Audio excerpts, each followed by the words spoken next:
টলিউডের action hero অথবা angry young man বলতে যাকে বোঝায় তিনি হলেন আমাদের সকলের প্রিয় সুপারস্টার জিৎ।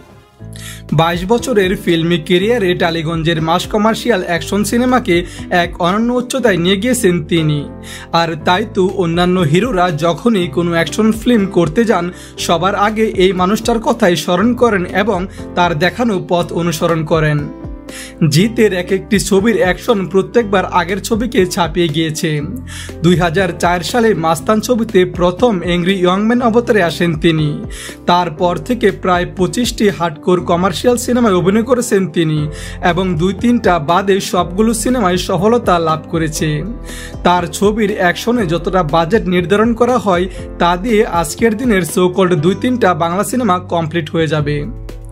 সাধারণত মূলধারার বাণিজ্যিক ছবির অ্যাকশন বা ঝুঁকিপূর্ণ দৃশ্যে হিরোদের বডি ডাবল বা ড্যামি ব্যবহার করতে দেখা যায়, কিন্তু আপনি জেনে অবাক হবেন জিতের জন্য যে রিস্কি শুটগুলো ডিজাইন করা হয় জিৎ তার ফিল্মের প্রায় সব রিস্কি অ্যাকশন এবং স্টান্ট নিজেই করেছেন। সাধারণ দর্শক, ভক্ত এবং চরিত্রের কথা মাথায় রেখে দৃশ্যগুলো যেন পর্দায় আরও জীবন্ত লাগে তাই জীবনের ঝুঁকি নিয়ে তিনি এসব স্টান্ট করেন। ঝুঁকিপূর্ণ এসব দৃশ্যে শট দিতে গিয়ে তিনি কয়েকবার গুরুতর আহত হয়েছেন।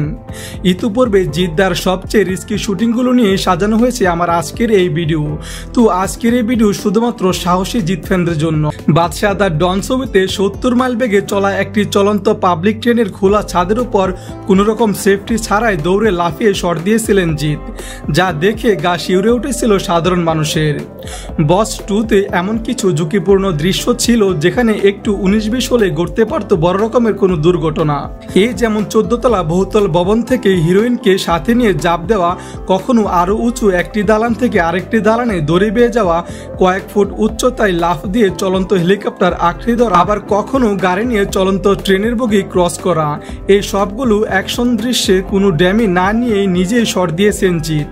এরকম একটি কার চেজিং দৃশ্যে গাড়ির ড্রিফটিংয়ে মারাত্মকভাবে আহত হয়েছিলেন তিনি। গাড়ির পেছন সাইডে ধাক্কা লেগে শূন্যের উপর ছিটকে পড়েছিলেন তিনি, যা দেখে আমার মতো জিৎ ভক্তরা সবাই মর্মাহত হয়েছিলেন। সুলতান দা সেভিয়ার ছবির সেটে একটি অ্যাকশন দৃশ্য শুট করতে গিয়ে থুতনির নিচে আরেকবার বাজেভাবে আঘাত পেয়েছিলেন জিৎ। সাথে সাথে নার্সিংহোমে যে 7খানা সেলাই নিতে হয়েছিল তাকে। তখন জিতের রক্ত দেখে তার ভক্তরা কেঁদেছিল। 2018 সালে বাঘবন্দি খেলা ছবিতে অ্যাকশন কোরিওগ্রাফার অ্যালান আমিনের ডিরেকশনে আবারও কয়েকটি জটিল অ্যাকশন দৃশ্যে দুঃসাহসিক শট দিতে দেখা যায় জিতকে। একটি ছিল 35 তলা বহুতল ভবনের উপর থেকে দড়ি বেয়ে 90 ডিগ্রি অ্যাঙ্গেলে দৌড়ে নামা। পরিচালক রাজা চন্দ প্রথম শটে কাট ওকে করার পরেও জিত নিজে সন্তুষ্ট না হওয়ায় আরও 2বার এই শট দেন। এই ছবিতে আরেকটি রিস্কি সিকোয়েন্স ছিল এক ধরনের জেটস্কি নিয়ে সাগরের পানির নিচে যেয়ে আবার উঠে রিভলভার হাতে গুলি করা। এখানেও কোনো বডি ডাবল না নিয়ে শট দিয়েছিলেন জিৎ।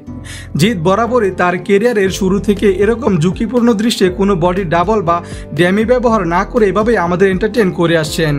কে কে এই ভিডিওর শেষ অবধি দেখেছেন কমেন্ট করে জানিয়ে দিন।